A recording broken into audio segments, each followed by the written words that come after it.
If I'm starting off the video with one of these in my engine bay, but the next few minutes are going to be pretty nerve-wracking for me, and probably you guys watching as well, because if any of you have experienced this and some bad news on one of your cylinders, then yeah. Hopefully no bad news though. The main reason why I want to do a quick compression check is, as you guys know, I'm using a fair bit of oil right now, which I'm pretty sure is just the turbo is leaking a bit of oil on like high boost. So I just want to make sure that 100% we don't have any compression issues, because this weekend I'm heading up to Drift Mitsuri and I want to have a good time, and I don't want to worry about potentially my car already having low compression and blowing it up and things like that. Yes, I know my turbo is kind of leaking oil seals, but I think it's actually not a bad seal. I think it's actually more to do with potentially oil pressure and stuff like that. I think because I run 15W50 oil, that may be actually a little bit too much pressure for the turbo, or too much of a heavy weight for it. But anyways, we can get into that in a later conversation. At this point in time, the turbo still spills fine. It doesn't have any shaft play. It just seems that sometimes it's sporadic, like it's not all the time. It just randomly, sometimes a little bit of oil comes through the seal on the compressor side, not the exhaust turbine side, just the compressor side, and that just goes through my intercooler and then back in through the intake and kind of blows a little bit of blue smoke, but only at the really top of the RPM range. I've checked before my compression and stuff like that, but I just want to do another compression check to be safe. So let's do that. A little bit of a long intro. Let's get into it. So I've pulled everything down and I'm ready to do my compression test, but I wanted to point out a few tips for you guys who are about to do your own compression test at home. First things first, unplug your cam angle sensor down here. That's going to stop the ECU from sending fuel to the injectors and triggering those and fuel spraying in there and messing up with your readings. Also, keep your throttle body open when you're cranking. Just put your foot on the accelerator all the way open. That'll help you get the best results. Also, have a quick look at your spark plugs. This is actually very good to know what's going on in your engine. You can see all my spark plugs, the tips there are actually pretty decent. There doesn't seem to be a big buildup of like gooey carbon or anything like that. They don't look like they're burning super lean or anything. They look like it's pretty good in there. So without further ado, we're going to start the compression test. But before we do all of that, Domino's Pizza Delivery delivered me my favorite pizza with the best thing in the world on it, pineapple. I'm going to go inside and devour this, and then once I'm done with that, we'll come out and hopefully we've got good news, no bad news, and we'll pick it up from there. So it's time to start. I decided to put it in number 6 and start from there. Normally I'd start from 1, but today I felt different, and RBs, normally like the cylinders that lose compression the most are like 6, 5, and 1 for some ridiculous reason. Some people speculate that it's to do with, like, you know, airflow and the exhaust and the intake manifolds and stuff, but I don't know. Alright, so we're going to give this thing like 3 or 4 cranks. More like 6. And now we'll have a look at the gauge and hope that nothing in my soul hurts. Okay, that's actually pretty good. Cold compression at 150. That's actually really healthy. Hell yeah. So we'll take that out and move to the next one. Let's see where we're at. Oh, this one's the same. 150. Hell yeah. Let's see where we're at. Oh, I can already see it. Same as the last two. Once again, really healthy for a cold compression test. If this was hot, this would probably be around like 170, 180 comp on each cylinder. So cold at 150 is really healthy for an RB. And I can already see, same as the last two. Hell yeah. All right, we got 2 left. Let's hope the last 2 don't break my heart. Oh, same as the last ones as well. Epic. So cylinder 1, the final one. I hope it's all G.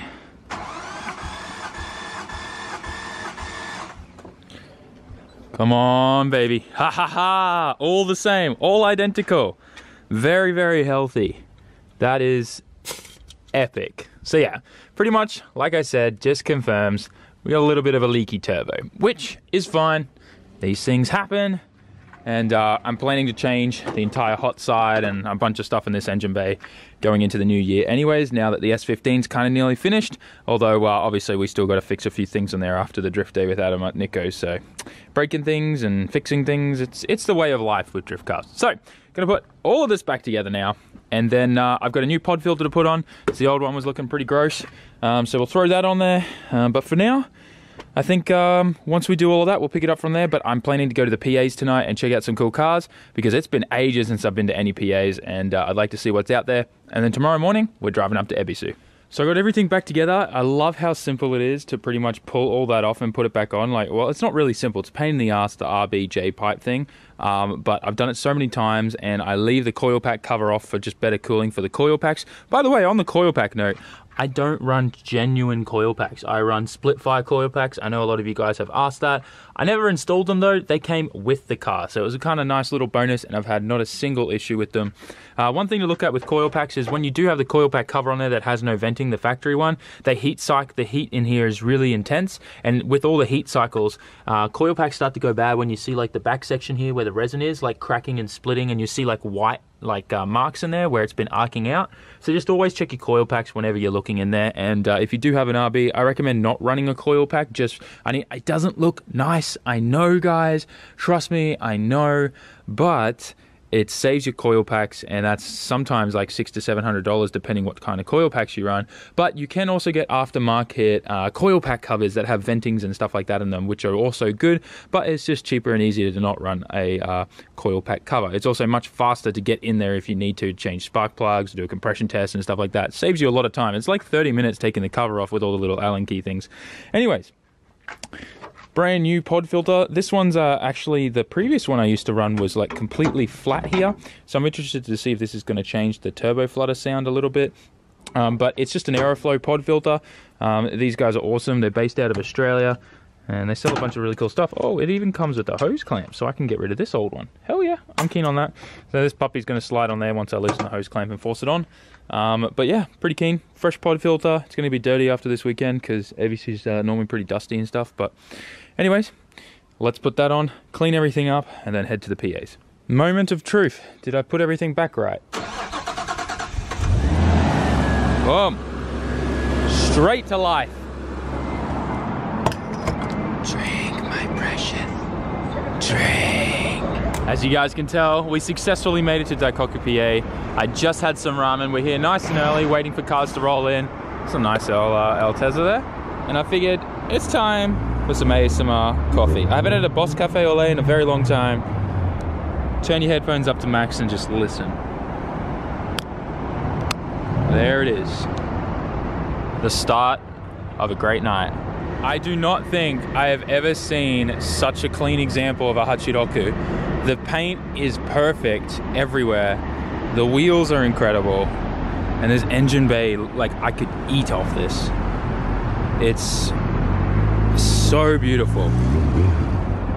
Damn, very nice. Gang, Ichigo. Gang, this thing is wild.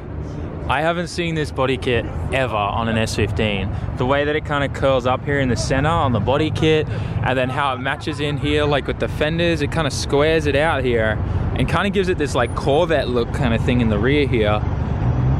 Even the wings like kind of low, like what you see on the Corvettes, and then it kind of like, look how wide it is, and then comes into the taillights there. It's wild, and it's like this metallic blue.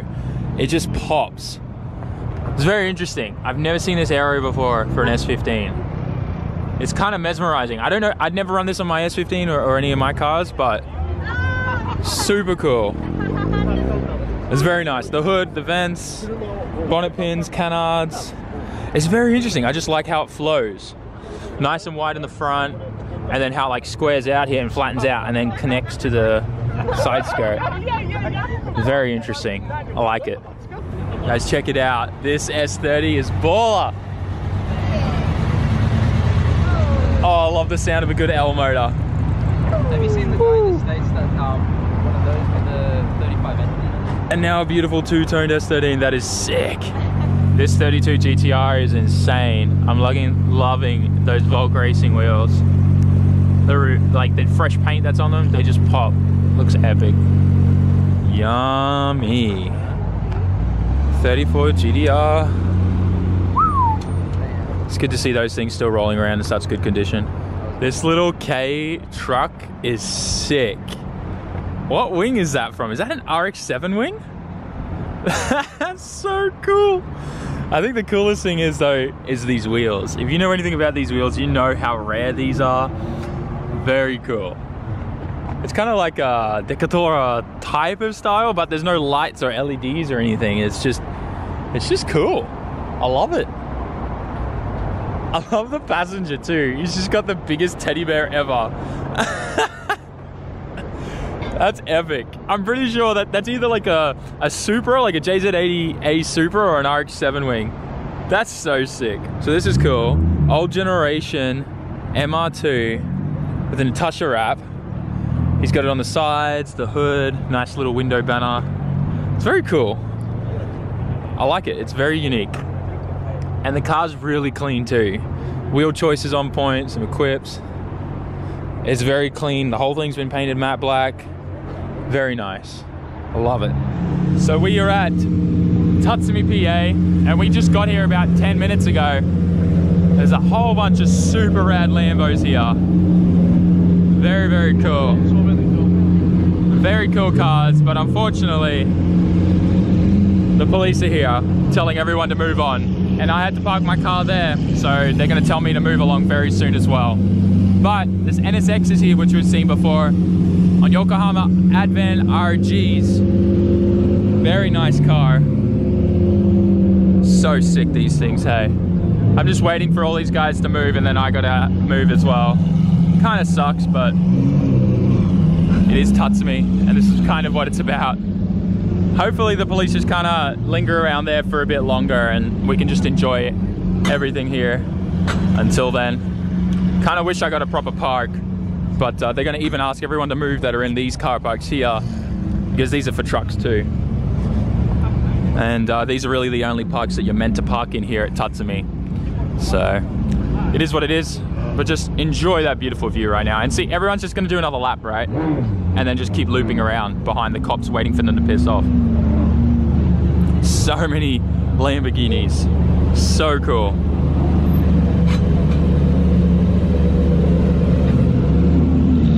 Very cool.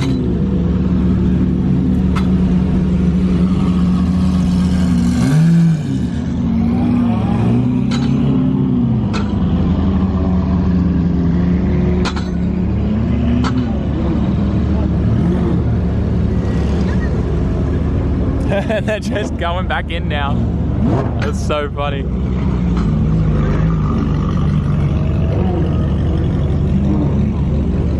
Ferraris now. There we go. There's a Maserati there. There's a lot of sick cars here. A lot of money too.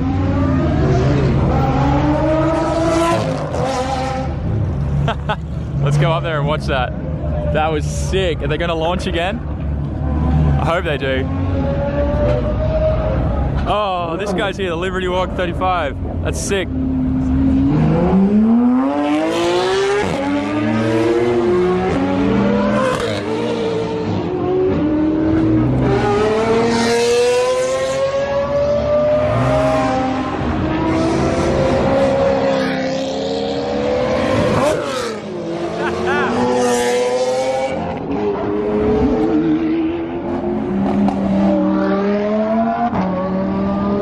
When you piss off the guys with money, they just make loud noises.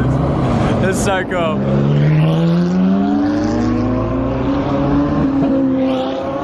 Very cool. That was beautiful. That was very beautiful. I hope the cops just stay there and they don't tell me to move my car for a bit. Very, very cool. That's such a treat to see all those Lambos and Ferraris just launch off like that. Yo, what is this thing? Another one taking off. The NSX. Oh, so cool. Oh, what is this thing? Ultima Sports? That looks sick. Oh, wow. I think we've seen this before, haven't we? That's so cool. Very cool. There's a really nice 1V here. S13 with the 180SX front. That's kind of like really nice. It's like a cream color with a black top. I love that. That's sick. That is nice. Love me a nice Civic. And a nice Subaru too. But But over here, it's a really sick S14 and an S15. It's go again. Let's get a quick look at this. Nice. Wheel game's pretty strong in this 14. Very cool. This 15, wheel game's strong as well. Both doing the same thing with the stickers. I think this thing's NA though. It's got some crazy exhaust for that too. Sick. Another S15. Nice wheel game too on TEs. Hell yeah. That's sick. I'm a fan for that. That's nice. Very nice. There's a Lotus. We said, oh, by the way, we're at Shibuya PA in case you didn't notice. We've just been hitting all the PAs. Yo, Underglow, my man.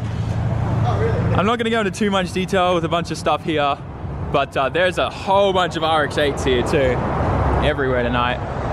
See if we can get a nice rolling shot of this guy leaving in the 8.6, although he's still got his wheel hanging from the top of the windshield, so I don't think he's leaving anytime soon, but still the Underglow looks epic. You know what, let's get a close look at the body kit, because this guy's got some serious wang game. It's like this kind of musky purple with a bit of metallic to it. It's really beautiful. The wang game is definitely fire. Yes. So sick with the Volanti tail lights too. Very nice. And I think I'm gonna wrap the video up here, guys. I had a really good day today. I'm glad the compression test turned out really good for the Skyline. Don't stress though, turbo is gonna be getting replaced at the start of next year. I'm even thinking about just getting a replacement of the current one that's on there. Mamba has offered to replace that free of charge, so that's not a problem. I probably might do that just so we've got that not leaking oil or anything like that and make the car a bit more reliable. I definitely want to do a few more drift events in this before I change the entire engine bay and we rebuild everything there, because I definitely want to get some more power. I want to do something pretty unique and cool, and I'm talking to some amazing companies right now, so it's all really exciting. And if everything goes the way I think it's gonna go, it's gonna be, I don't think I've seen anyone do this on YouTube yet. I think I'll be the first to actually get some raw data with this kind of setup. So I'm pretty pumped for what I wanna do with the Skyline in the future. And I'm sure you guys will too. And I think that also answers a lot of questions that a lot of you guys have had, like, am I getting rid of the Skyline? Am I gonna just, you know, build another S15? I am planning to build another S15, but you know, S15s are different compared to the Skyline. Skylines I still love. I love the RB platform and it's not going anywhere. So anyways, another tangent there, my bad. I hope you guys enjoyed the video. Make sure you like, comment, share, and subscribe. Tomorrow I'm driving up to Ebisu. I need to get home. It's about 11, I'll probably be home around 12:30. I need to edit the Nikko circuit video, then I'll go to sleep, wake up tomorrow, drive up to Ebisu, and drift Matsuri. Hopefully this car doesn't leave me stranded and we'll be all fine. So make sure you like, comment, share, and subscribe. Peace out, Jamata.